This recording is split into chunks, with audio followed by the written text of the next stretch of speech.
15টি অপরাধের কারণে ভূমিকম্প আসবে। সবগুলোই আমাদের মাঝে বিরাজমান, তাই পাপ থেকে ফিরে আসা সময়ের দাবি। আবু হুরায়রা রাদিয়াল্লাহু তাআলা থেকে বর্ণিত, রাসূলুল্লাহ সাল্লাল্লাহু আলাইহি ওয়াসাল্লাম বলেছেন, 1.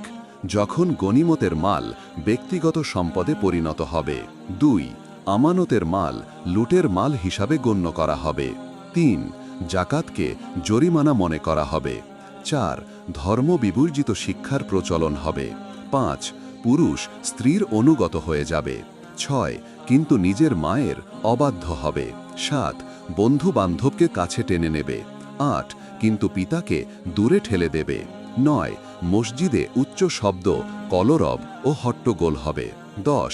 পাপাচারীরা গোত্রের নেতা হবে। 11. নিকৃষ্ট লোক সমাজের কর্ণধার হবে। 12. মানুষের অনিষ্ট থেকে বাঁচার জন্য তাকে সম্মান দেখানো হবে। 13.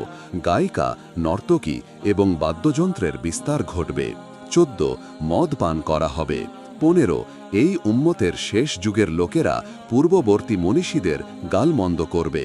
রাসূলুল্লাহ সাল্লাল্লাহু আলাইহি ওয়াসাল্লাম বলেন, যখন এসব ঘটবে তখন তোমরা অগ্নিবায়ু, ভূমিধস, ভূমিকম্প, চেহারা বিকৃতি, পাথর বর্ষণ এবং একের পর এক আলামত প্রকাশের অপেক্ষা করবে, যেমন পুরনো পুঁতির মালা ছিঁড়ে গেলে পরপর পুঁতি ঝরে পড়ে। জামে আত-তিরমিজি, হাদিস 2111। মাওলানা আরিফ বিন হাবিব হাফিজাহুল্লাহ। অতিরিক্ত নসিহত ও শিক্ষণীয় বার্তা। আমরা আজ যা করছি তা কেয়ামতের আলামতগুলোকে দ্রুত ডেকে আনছে। ইসলাম শুধু জানার জন্য নয়, অনুসরণ করার জন্য এসেছে।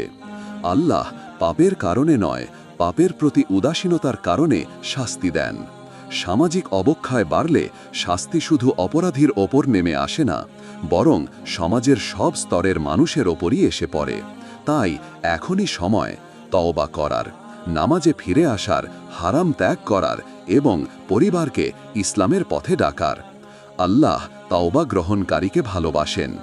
যে ব্যক্তি নিজের ভুল বুঝে আল্লাহর দিকে ফিরে আসে, আল্লাহ তাকে আগের চেয়েও আরও বেশি রহমতের ছায়ায় নেয়। সময় এখনও আছে, কিন্তু খুব বেশি নয়। প্রতিটি আলামত একটির পর একটি পূর্ণ হচ্ছে। মোমের শিখার মতো পৃথিবী ধীরে ধীরে শেষের দিকে অগ্রসর হচ্ছে। শেষে ছোট একটি দোয়া: হে আল্লাহ, আমাদের পরিবারকে এবং সমগ্র উম্মতকে ফিতনা, গুনাহ ও শাস্তি থেকে হেফাজত করুন। আমিন।